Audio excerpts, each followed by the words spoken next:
Domingo passado nós começamos o nosso ABC, e no ABC a gente falou sobre a existência de Deus. Será que Deus existe? E aí investimos um bom tempo falando sobre isso, e hoje a gente vai responder uma outra pergunta. Esse Deus que a gente diz que existe é o Deus da Bíblia? Ou é um outro Deus que não o Deus da Bíblia? E aí a gente vai fazer um resumo para aqueles que não puderam estar aqui domingo passado. A gente vai fazer um resumo rápido do que a gente ministrou. Sim, vamos lá. Vamos começar a viagem do resumo, bem resumida, e depois a gente vai na viagem mais longa, que é o tema de hoje. Não está passando. Agora, aqui é um slide da... Passei rápido. O slide da aula passada. Nós conversamos, chegamos a essa conclusão que todo código requer inteligência. E nós fizemos uma analogia fazendo a seguinte reflexão. Se eu perguntasse o código Morse, quem foi que inventou? Existe um inventor, tá aí, Samuel Morse. O código de barras também tem um inventor, né? Joseph Holland. O código ASCII, que é da área de informática, programa de computador, é o Robert Bemme. E o DNA, quem foi que criou? Seria ilógico a resposta ser, olha, apareceu do nada, apareceu por acaso. Foi essa conclusão que a gente chegou. Uma observação que eu coloquei aí, para a gente fazer uma comparação, eu vou tentar pegar aqui no meu bolso, eu trouxe um pendrive, aqui nós temos um pendrive de 32 GB. Esse pendrive aqui é muito maior do que um DNA, até porque o DNA é microscópico, e aqui nós temos 32 GB. Aqui é uma comparação para vocês terem uma ideia do poder do nosso Deus. O DNA tem 10 elevado a 12 bytes, ou seja, informação correspondente a 100 milhões de páginas da Enciclopédia Britânica. E o tamanho dele é 2 nanômetros. O nanômetro é 10 a menos 9, é 1 bilionésimo do milímetro. Você pega a cabeça de um alfinete, que é 1 milímetro, divide em 1 bilhão de partes. Esse tamanhozinho, uma parte dessa é o tamanho do DNA, e nesse tamanho tem 10 elevado a 12 bilhões de bytes. Tá? Para a gente ter uma noção. Aqui no cantinho a gente representou, mas a gente vai voltar depois, um pouco mais na frente, sobre a questão da... Só levantar um pouquinho, obrigado. Nós chegamos a essa conclusão também na aula passada, fazendo uma construção. A gente tentou simplificar a parte da construção lógica. Nós concluímos que quem criou o universo e a vida, ele tem esses atributos que estão escritos. Ele é único, pessoal, eterno, atemporal, onisciente, sabe todas as coisas, onipotente, onipresente. Onipotente pode todas as coisas, onipresente sabe. Aliás, está em todo lugar, né? E um atributo que é pouco falado, que é o atributo da antevidência. E nós explicamos, antevidência não tem relação com alguma coisa de espiritismo ou vidência, nada disso. Vem do verbo antever. Então, como a gente está se acostumando, eu vou só esticar um minutinho na antevidência para a gente voltar para a aula de hoje. Um dos exemplos de antevidência é o nosso sistema imunológico. Eu trouxe esse exemplo. O nosso sistema imunológico, ele não pode ter evoluído. Impossível o sistema imunológico evoluir, porque se ele tivesse evoluído do nada para ele ficar pronto, antes que os seres conseguissem, digamos assim, teoricamente evoluir como a proposta darwinista, eu estou falando só de macroevolução, que é o problema, tá? Microevolução, tudo ok. Não haveria possibilidade de vida, porque a vida inicial, ela morreria somente com o ataque dos vírus e bactérias, porque o sistema imunológico não estaria pronto, nós estaríamos lá no início sujeito à morte imediata, e a vida não progrediria. Então, isso mostra uma antevidência de quem projetou isso e capacitou todos os seres vivos a estarem prontos para dar resposta ao ataque externo, que é o que o sistema imunológico faz. Quando o Heitor me passou essa informação, para mim foi uma novidade que eu pedi para ele repetir 3 vezes. Alguém precisa que ele repita isso de novo? Legal. Eu queria pedir, por gentileza, se o Gabriel puder me ajudar, colocar um microfone ali no meio, e aqui é bem bilateral, tá? Ou seja, não é só o Heitor e eu falando. Então, se você tiver qualquer dúvida, você pode pegar o microfone aqui no meio e alguém vai levar para você, ou você pode pegar o microfone para perguntar, tá bom? Heitor, esse exemplo que você deu da antevidência, ele é um exemplo super forte, porque ele está querendo nos dizer, pessoal, que Deus, ele anteviu todas as coisas, e ele anteviu os problemas que eu e você poderíamos ter, ok? Nessa antevidência de Deus, de qualquer problema que a gente pudesse ter, ele já programou, ele já preparou o conserto, e não offline, mas online. Quando o teu carro dá problema, você deixa ele parado na oficina, sim ou não? Ele está offline, não está funcionando. Pastor, nós temos uma americana aqui e ela estão fazendo lá a tradução simultânea lá. Aham. Então, se puder levar com mais calma, e a gente agradece lá, tá bom? Legal, tá ótimo. Então o que está acontecendo nesse princípio? Obrigado, querido. O que está acontecendo? O que ele está nos dizendo é que Deus, antevendo qualquer problema na nossa máquina que pudéssemos ter, ele já colocou dentro de nós um sistema de conserto online, sem a gente precisar parar. E aí ele deu um outro exemplo. Ele disse: espera aí, se a teoria da evolução está certa, e as coisas, aí você pode concluir agora, fazer esse comparativo da teoria da evolução. Sim, o comparativo é, se estivesse correto, a macroevolução, eu teria que estar com um sistema pronto desde o início, e não ele evoluir. Todo mundo aqui sabe o que é macroevolução? Alguns não. O que é macroevolução? A macroevolução é através de seleção natural e mutações, o ser vivo ser capaz de mudar de espécie. A microevolução, dentro da espécie, ela é real e ok com a Bíblia. A macroevolução não. Ok. Então, a teoria da macroevolução, ou seja, o homem veio do macaco, ou o homem veio de um verme, essa teoria, ela é infundada, porque se fosse assim, nós estaríamos sempre evoluindo, mas na criação a gente não percebe isso, não é isso? Não percebe. Eu vou até, em homenagem à irmã que está aqui dos Estados Unidos, eu vou dar um exemplo do Henry Ford. Henry Ford, a gente faz um paralelo entre dois criadores, né, com inteligência, um ser humano e o próprio Deus. Quando o Henry Ford foi fazer o carro, ele percebeu, notou vários problemas que nós teríamos no projeto. Isso antes de acontecer, antes de lançar o primeiro veículo. Um dos problemas que com toda certeza ele viu é que o carro dele tinha que ter uma coberta, porque iria chover, e quem estivesse lá dentro do carro precisaria de uma coberta, o carro não poderia ser aberto. Ele viu que ia precisar de para-brisa também para limpar, porque senão no vidro, o motorista, quando chovesse, ele não ia conseguir ter a visibilidade correta. Isso é a ideia de antevidência. O projetista projeta o futuro e verifica os problemas e soluciona de antemão. É exatamente o que Deus fez com o universo e com a vida. Se Deus projetasse o sistema monológico para evoluir, alguns tentam conciliar, falando assim: eu creio em Deus, mas a evolução eu também acredito, tento conciliar. Se fosse essa a proposta, o nosso sistema imunológico não estaria pronto desde o início, nós morreríamos. Qualquer ser vivo morreria antes, né? Essa proposta, ela não... Legal. A gente fala com mais profundidade sobre isso na primeira aula, que está gravada. Se você quiser acessar, está no Família United e no YouTube. Vamos lá para a segunda aula? E aí a pergunta que nós finalizamos a aula é: qual o melhor candidato para design e inteligência? Aí nós chegamos à conclusão que tem que existir um design, ele tem aquelas características. E qual seria o melhor candidato para esse design? Aí nós já eliminamos vários candidatos. Não poderia ser uma religião politeísta, porque nós chegamos à conclusão lógica que ele é único. Ele obrigatoriamente tem que ser único. Nós vimos isso na aula 1. E aí nós chegamos à conclusão, e foi onde nós paramos, que nós teremos que partir de 3 para chegar somente em uma possibilidade. Quais são as 3?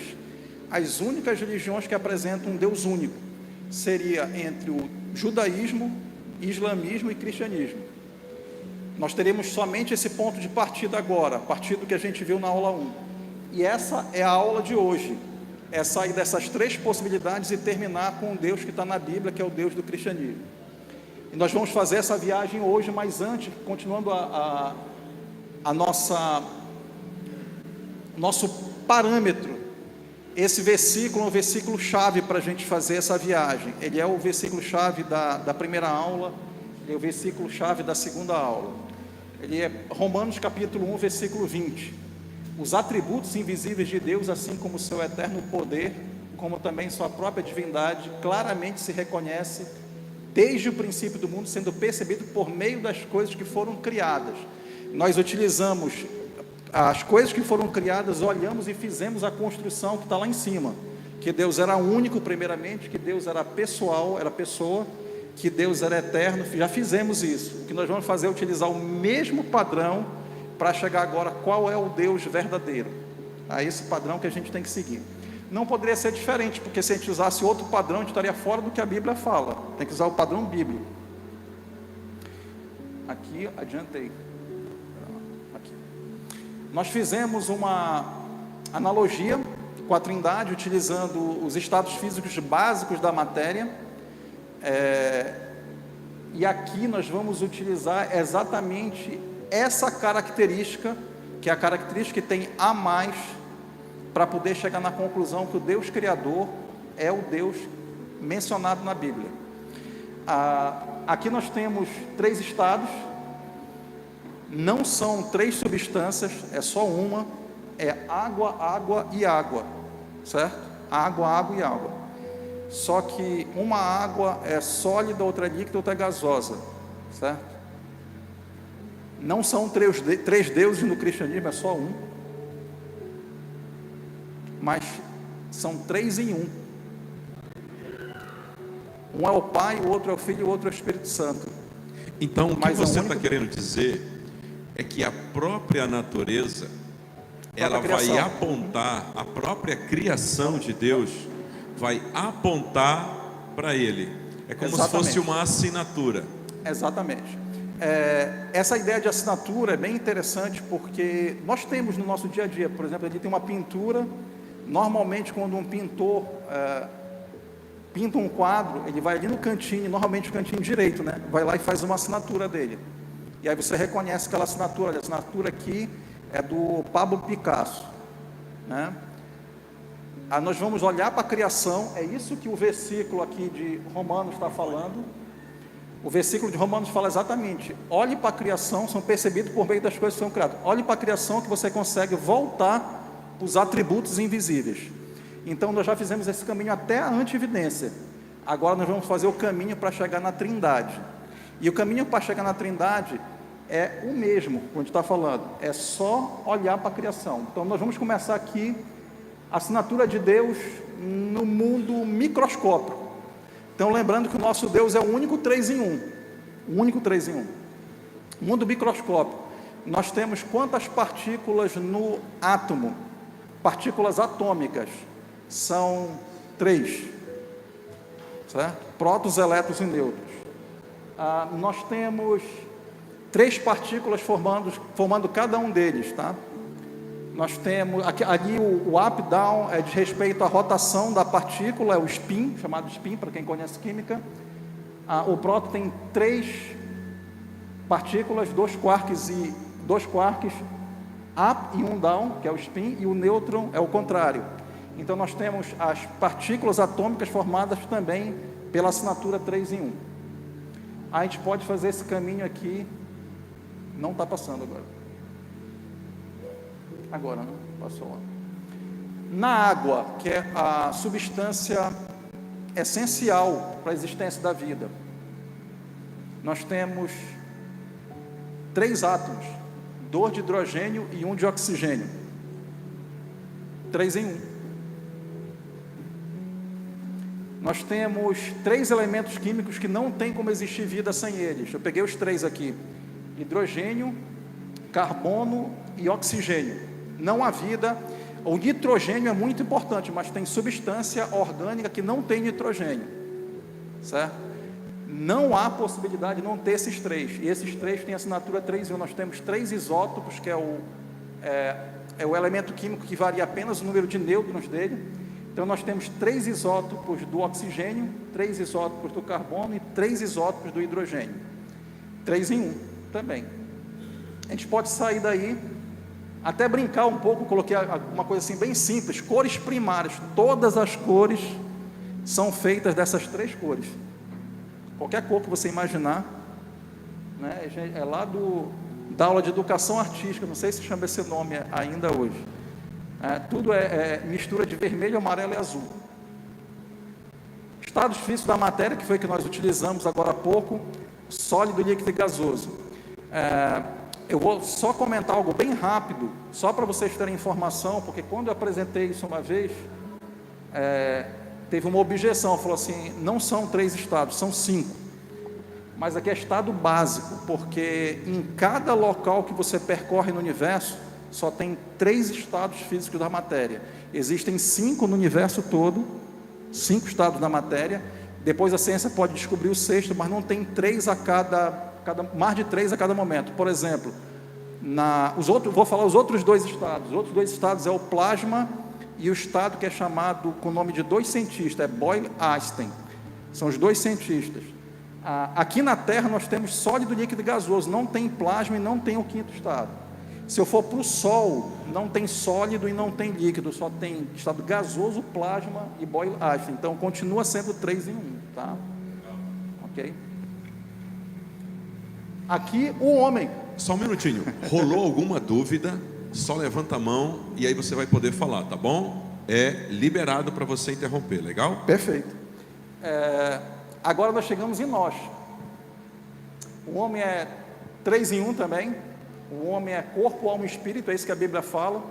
E cada parte dele pode ser repartida em 3. Por exemplo, o corpo é cabeça, tronco e membro, certo? A alma é mente, vontade e emoção. Tem uns versículos ali que a Bíblia fala. E o espírito é consciência, comunhão e intuição, 3 em 1 também. Alguma pergunta? Aí vamos chegar lá. A gente pode pegar na criação aí para encerrar. Eu voltei lá para os 3 elementos básicos da criação. Voltei para a aula 1 lá no começo. Não tem nada existe se não houver tempo, espaço e matéria. Isso é coincidente entre a Bíblia, no princípio criou Deus os céus e a terra, né? Espaço, tempo e matéria, é coincidente com a ciência. Nada existe sem isso. 3 em 1 também. Aí a pergunta que cabe, olhando todo esse padrão na natureza, qual seria a assinatura de Deus? Um Deus que se apresenta em 3 em 1, como Romanos capítulo 1, 20 fala. Então, nós chegamos à conclusão, aqui eu fiz até um desmembramento, tá? Você pode desmembrar isso também, indefinidamente vai ter o padrão da assinatura. A nossa percepção de tempo é de passado, presente e futuro, 3 em 1 também. A nossa percepção de espaço é comprimento, largura e altura, certo? 3 em 1 também. E a nossa percepção da matéria aqui na planeta Terra é só sólido, líquido e gasoso. Os estados físicos também é 3 em 1. Aí, quem é o melhor candidato? Se toda a assinatura está 3 em 1, qual será então o melhor candidato para design inteligente do universo e da vida? Antes de responder, a gente já chegou à conclusão anterior da aula 1. Ele é único, pessoal, eterno, atemporal, onisciente, onipotente, onipresente. Aqui ficou faltando anteevidência, agora como vimos, ele é 3 em 1. Só existe uma religião no planeta Terra que apresenta Deus dessa forma, com todos esses atributos, e é o Deus verdadeiro que está descrito aqui. Aqui na minha Bíblia, na sua Bíblia. Esse é o Deus verdadeiro. Aí, alguma pergunta? Alguma colocação? Tudo tranquilo? Ponderação. Ponderação.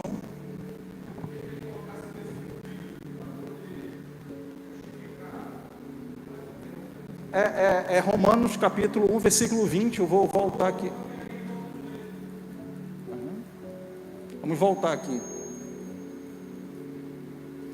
Porque os atributos invisíveis de Deus, Ele é único, pessoal, eterno, atemporal, onisciente, onipresente, onipotente, tem antievidência e é trino, assim como o seu eterno poder, como também sua própria divindade, claramente se reconhece desde o princípio do mundo, sendo percebidos por meio das coisas que foram criadas, que é exatamente esse caminho que nós fizemos, certo? Aqui eu saltei, né, algumas, tem slide aqui que saltou. Nós temos, você pode pensar em várias coisas, você pode pensar, por exemplo, quero olhar o planeta Terra. O planeta Terra é composto de 3 camadas: atmosfera, hidrosfera e litosfera, que é a parte rochosa. Para dentro, crosta, manto e núcleo, certo? Tipo de rochas sedimentares, metamórficas e magmáticas ou ígneas. Você pode ficar brincando o dia inteiro de verificar a assinatura da natureza. Gente, o nosso desejo aqui não é que você saia daqui sabendo falar todas essas nomenclaturas de um dia para a noite. O nosso desejo é que você agora saiba que você tem material suficiente para aprender e conversar com qualquer pessoa sobre o Deus único, eterno, invisível, mas real, o Todo-Poderoso, que não existe outro igual a Ele. Hoje, você pode ter convicção, não apenas nas Escrituras, e que para nós é suficiente, mas a própria Escritura diz para mim e para você: olha para o que eu fiz, olha para a minha criação externa, olha para a minha criação interna, olha que em tudo que existe eu coloquei a minha assinatura. Amém? Então você vai sair daqui hoje convicto de que o teu Deus, Ele é único e não há outro igual a Ele. Mas quando você encontrar pessoas que vão ter dúvida disso, você já sabe o que falar. Quando eu era adolescente, Heitor, eu vou te confessar uma coisa: eu tinha vergonha de dizer que eu era cristão. Eu nasci numa época, Heitor, que na minha juventude foi na década de 90. E aí, em um culto na década de 90, um determinado pastor, ele leva uma imagem de escultura e chuta essa imagem. E então eu, adolescente, jovem, dos meus 19, 20 anos de idade, passei a ser conhecido no meio em que eu circulava, ou da faculdade, ou do trabalho, como o Chuta Santa. Lá vem o Chuta Santa. Então eu tinha vergonha de dizer que eu era cristão. Bom, essa era a minha razão, o meu motivo. Eu não sei se você entrou aqui nesse lugar com algum sentimento reservado, até vergonha interior, para defender quem é o teu Deus, aonde você estiver. Eu creio que você pode sair daqui essa manhã não tendo dúvidas de quem é o teu Deus, porque se o teu Deus fez tudo isso, a pergunta que eu te faço, Heitor, é para a gente responder para eles: esse Deus está mais velho? Não. Esse Deus está perdendo a memória? Também não. Esse Deus está mudando para pior? Ou ele ainda continua o mesmo, ontem, hoje e eternamente? Faz sentido isso, igreja? Esse é o nosso Deus. Você pode aplaudir Ele agora, em nome de Jesus. E esse Deus é o Deus trino que fala na Bíblia: Pai, Filho e Espírito Santo. Esse é o nosso Deus, como o pastor falou. Nós vamos entrar agora, eu creio que diria que na parte mais sensível desse tema. A partir da próxima aula, já vai estar entrando numa parte mais teológica. É onde que a maioria dos que se envolvem com a parte científica, ao mesmo tempo estão nas nossas igrejas, tentam forçar a conciliação. Eu repito, não há como conciliar macroevolução com a Bíblia, até porque essa não é a verdade científica. A gente vai fazer esse caminho também, um pouquinho, a introdução dele hoje. Não é verdade científica, muito pelo contrário. Então, eu queria começar por uma pergunta para vocês, que ela parece bem simples, mas ela é altamente complexa. Mas a gente tem que conversar sobre isso. Se eu perguntasse para vocês o que é tempo, alguém consegue me dar uma definição?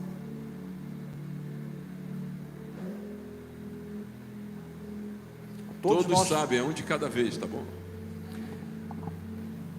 O que Você- é tempo? Você é normal. Eu também fiquei assim a primeira vez que me perguntaram. O maior cientista, que é reconhecido, o maior cientista, brincou com, que é o Albert Einstein, brincou com o entrevistador que fez essa pergunta para ele, pastor. E ele brincou da seguinte forma: tempo, eu sei muito bem o que é antes de você me perguntar. Agora que você perguntou, parece que eu não sei mais. Traduziu exatamente a sensação que a gente ficou. Então, por que eu usei essa pergunta? Para a gente refletir que toda vez que a gente chega nesse limiar aqui, nesse limiar, de uma das três, que é o limiar da criação, nós temos dificuldades sérias para conceituar, para entender. Então, a gente vai fazer a seguinte construção aqui. Quanto tempo nós temos? É onde que nós queremos chegar. Quanto nós temos de mundo? Bom, nós temos a Bíblia falando que nós temos aproximadamente entre 6.000 e 7.000 anos. A Bíblia. A teoria de evolução cosmológica e de evolução da vida, darwinista, fala que nós temos no universo hoje, dizendo hoje, porque já reformularam várias vezes, hoje seria para o universo 13,8 bilhões de anos, e para o universo 13,8, vou puxar agora para o planeta, 4,5 bilhões para o planeta Terra, para o ser humano, algo em torno de 200 a 400 milhões de anos para aparecer o ser humano. Quem tem razão? Nós não sabemos nem conceituar direito, quanto mais determinar o tempo que alguma coisa tem. Então eu vou usar um exemplo bíblico, lá do começo de Gênesis, para a gente ver a nossa dificuldade, avançar um pouco nessa dificuldade. Adão, se você pudesse voltar no tempo e encontrasse pessoalmente Adão, aí você olha para Adão, e aí você pensa assim: quantos anos Adão tem? Ele já foi feito pronto, certo? Eu teria dificuldade para saber se ele tem 20, 25, 30, 35 anos. Que tipo de processo eu poderia utilizar para descobrir quantos anos tem Adão? Deixa eu avançar um pouco nessa proposta reflexiva. Nós cremos pela Bíblia que Adão foi criado no 6º dia criativo e que as árvores vieram no 3º. Eu vou avançar um pouco na questão quebrando o paradigma que pode ser conciliatório. Adão se alimentava de frutas, certo? Se Adão se alimentava de frutas, será que seria razoável supor que quando Deus criou ou apareceu, vamos pegar a proposta evolucionista, apareceu a primeira árvore demoraria milhões de anos para evoluir, crescer, para poder ter fruto, para o homem poder se alimentar? Será que seria razoável essa proposta? Ou a árvore teria que estar pronta para poder o homem comer do fruto? Vocês entenderam essa pergunta? Entendeu? Eu posso descrer na Bíblia, não colocar os dias criativos, esqueça por enquanto isso. Se eu acreditei que foi do nada, se eu acredito que foi do nada, ainda estou colocando a dúvida. Mesmo assim, esse ser humano vai precisar se alimentar, e tudo tem que estar pronto para ele se alimentar, não pode estar evoluindo para ele se alimentar.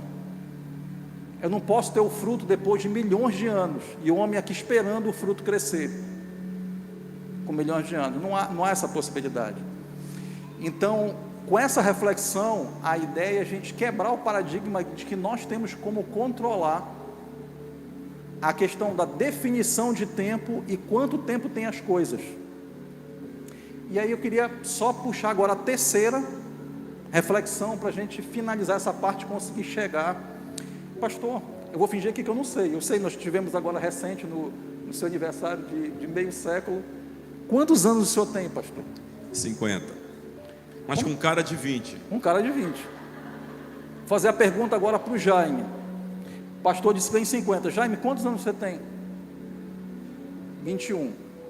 Agora eu vou para a dificuldade. Jaime, como é que você sabe que você tem 21 anos?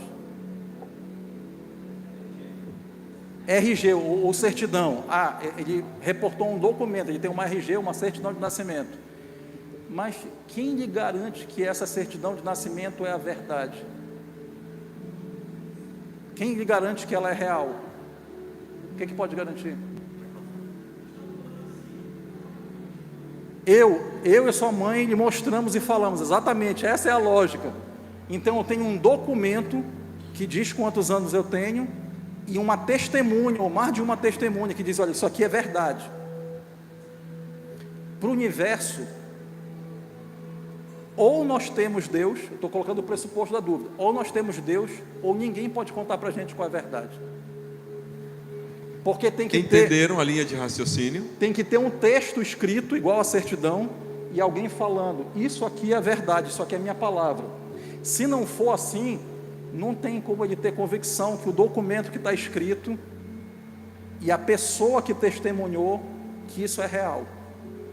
Então a proposta é assim, a verdade é assim, ou Deus nos conta a verdade lá do limiar de quando Ele criou, ou nós não temos como saber qual é a verdade. Essa é a proposta.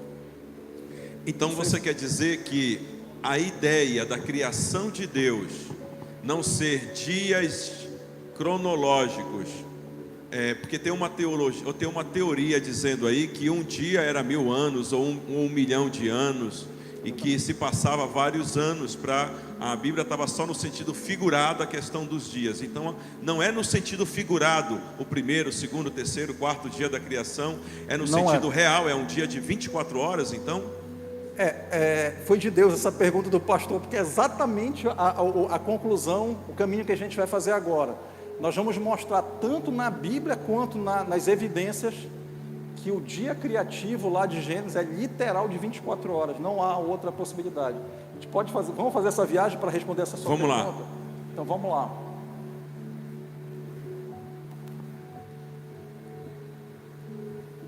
Então, dias criativos, a palavra do livro de Gênesis, que denota dia, é a palavra hebraica ou aramaica Yom. Essa é a palavra. Esse dia, ele pode ser era, a princípio pode, na terminologia ele pode, tá? Nós não podemos dizer, olha, usar argumento errado fora é complicado, você tem que falar, não pode, Yom pode ser dia, pode ser uma era geológica, a princípio, ok? Mas ele também pode ser 24 horas.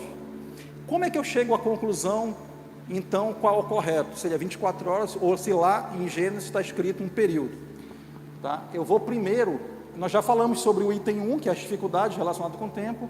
Agora, que parâmetro que eu utilizaria para chegar à conclusão que ele é de 24 horas?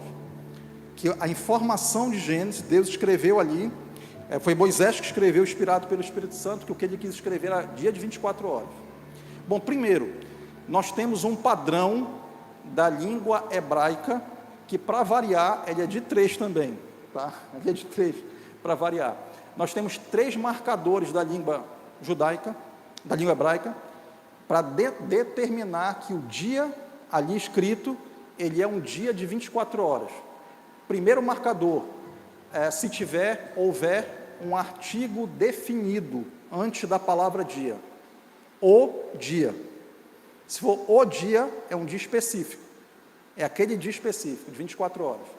Segundo marcador, o segundo marcador, nós encontramos em alguns versículos bíblicos, quando conta alguma história que aconteceu num determinado dia. Por exemplo, no 24º dia do 6º mês, aconteceu determinado fato. Ou seja, um numeral, 24º, determinando que aquele dia é um dia específico. Esse é o segundo marcador. E o terceiro marcador, é quando tem a expressão tarde e manhã. Quando tiver tarde e manhã, o judeu já entende que aquele dia é um dia de 24 horas. Eu sei que todos vocês lembraram do tarde e manhã, porque tarde e manhã está bem na nossa cabeça lá no versículo de Gênesis. Opa, só precisa de um. Mas como Deus, Ele não quer que a gente tenha dúvida, na realidade tem os três. Houve, tarde e manhã, o primeiro dia. Tem tarde e manhã, artigo definido e numeral. Deus usou os três marcadores lá em Gênesis para determinar, para ninguém ter dúvida que o dia criativo lá é de 24 horas. Então, eu nasci no dia 17 de junho de 1974. Está registrado na minha certidão de nascimento, e o meu pai e minha mãe, junto com os tios, foram testemunhas desse fato. A mesma coisa a gente enxerga na Bíblia. Na Bíblia está escrito de Gênesis em todos os dias da criação, no primeiro, no segundo até o sexto. Houve tarde e manhã no primeiro no dia, segundo dia. Vocês entenderam isso? A Bíblia está dizendo exatamente, claramente, que o mundo foi feito em dias cronológicos de tarde e manhã, ou seja, 6 dias em sentido literal. É isso aí. Exatamente. Há 250 anos atrás, nenhum cristão tinha dúvida. A dúvida começou a pairar quando surgiu a teoria cosmológica evolucionista, Big Bang, e a teoria darwinista, que é da evolução da vida no formato de poder mudar de espécie. E aí, eu creio que, assim, aqui é uma opinião, eu creio que alguns não souberam dar resposta à sua fé, e aí procuraram um caminho para tentar encaixar, forçar o encaixe. Não há necessidade desse encaixe. Por que não há necessidade? Porque as evidências mostram que aquilo que se acreditou como verdade científica não é a verdade científica. E é esse caminho que a gente vai fazer agora. A gente fez o parâmetro teológico, agora nós vamos para o parâmetro científico. 5 minutos. Oi? Tem uma pergunta. Márcia, você pode dar o microfone para ela? Por que tarde e manhã? Tá. É porque o dia judaico, ele começa nesse formato, ele vai do pôr do sol ao pôr do sol, é a expressão que é utilizada. Ele vai de 18 horas de um dia até 18 horas do outro dia. É o formato, é por isso que está escrito nesse formato. Tá? Respondeu? Agora nós vamos só fazer uma analogia. Segunda pergunta. Outra pergunta. Obrigado, Márcio. O que caracteriza na Bíblia que o numeral 24 representa a passagem temporal que hoje conhecemos por hora e não minutos ou segundos, por exemplo? Que são 24 horas, o que caracteriza? A forma... Porque está o numeral, né? Entendi. O que caracteriza que são horas e não minutos ou segundos. Tá. Entendeu? Entendi. Nesse período, nós já tínhamos o marcador de tempo, de dia, com aproximadamente 24 horas. Já era conhecido, desde os gregos, já era conhecido a questão do tempo, da marcação do tempo. Nascer do sol com aproximadamente 23 horas, 56 minutos e alguns segundos, que a gente aproxima para 24. Esse marcador já era conhecido, que era exatamente a medição de tempo de nascer do sol a nascer do sol. Nós já tínhamos isso. Era essa...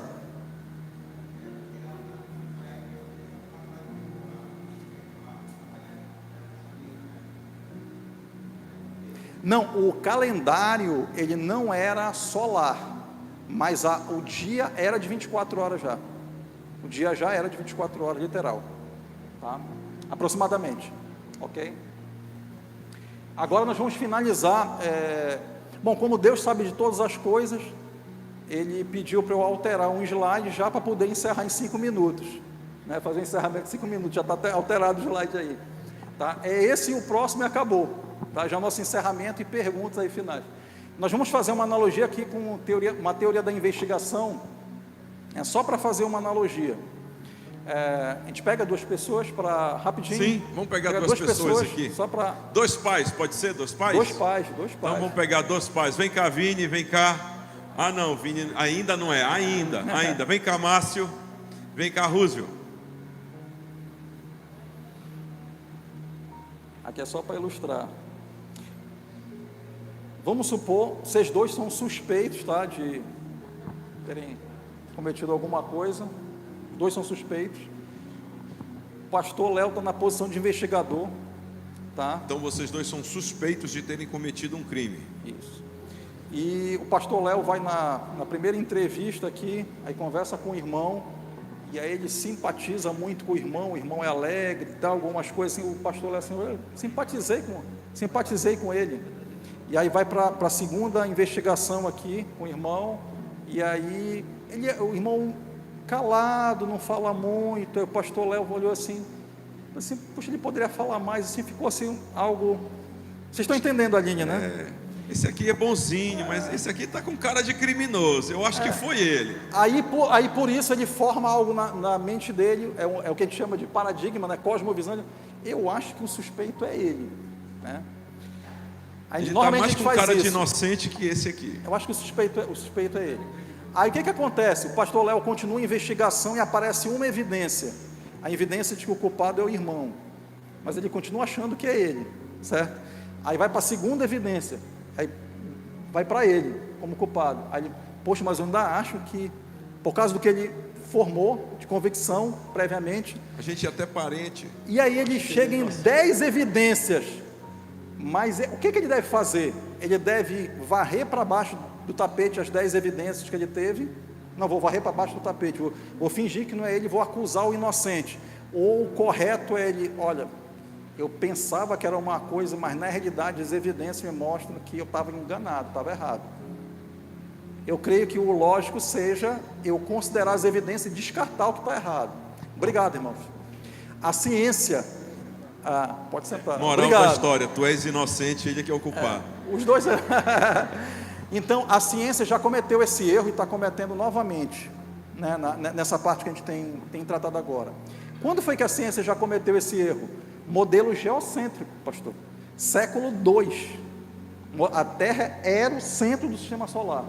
Veio a primeira evidência, a gente conserta o modelo e continua achando que é o centro. Segunda, terceira, quarta, quinta, veio mais de 30 evidências. Continuaram consertando o modelo, demorou 1.400 anos. Lá por 1.600 e pouco, aí chega o Nicolau Copérnico e consegue aprova o checkmate. Está errado. O sistema solar, o Sol que é o centro. E aí, ok. Nós estamos vivendo dentro de 250 anos de teoria cosmológica, de evolução planetária e teoria da evolução na vida, macroevolução, errada. As evidências mostram o contrário. Eu vou mostrar só uma foto e a gente vai encerrar com essa foto. Essa foto, ela não é uma foto minha, não é de vocês, não é de um teólogo, é uma foto da NASA. É uma foto da NASA. A NASA apontou o telescópio mais potente que tem hoje, que é o James Webb, que é o telescópio depois do Hubble. Apontou, fez o zoom, zoom, zoom e foi até o final para querer enxergar como era no começo. Como era no começo do universo. E a NASA escreveu artigos. O que esperar dessa foto? Quando a gente conseguir a foto, o que esperar dessa foto? Foi escrito artigos. Os artigos eram: nós vamos enxergar galáxias em formação, porque assim a gente acredita na teoria de evolução planetária. Pouquíssimas, a maior parte da foto vai estar negra, que é o fundo do universo, e nebulosas se formando. Não vai ser assim. Essa é a foto. Essa é a foto. Essa foto mostra o universo no começo, todo pronto. Todas as galáxias, todas formadas, e muitas. Sabe o que foi que eles fizeram? Eu acho que nós erramos, não é 13,8 bilhões de anos. Eu acho que tem que ser pelo menos o dobro para a foto estar certa. Por quê? Porque estão firmando que o modelo tem que estar correto e descartando a evidência. Esse aqui é a foto, eu chamei ela de foto de evidência zero. Para mim ela não é uma evidência, ela é uma prova na realidade. Se a gente estivesse jogando xadrez, seria um checkmate. Então, Deus trouxe o checkmate Em outro momento a gente vai conversar sobre outras evidências, porque nós temos inúmeras evidências científicas. Tá? Esse é o checkmate de Deus. Amém. Glória a Deus. Você pode aplaudir o Senhor?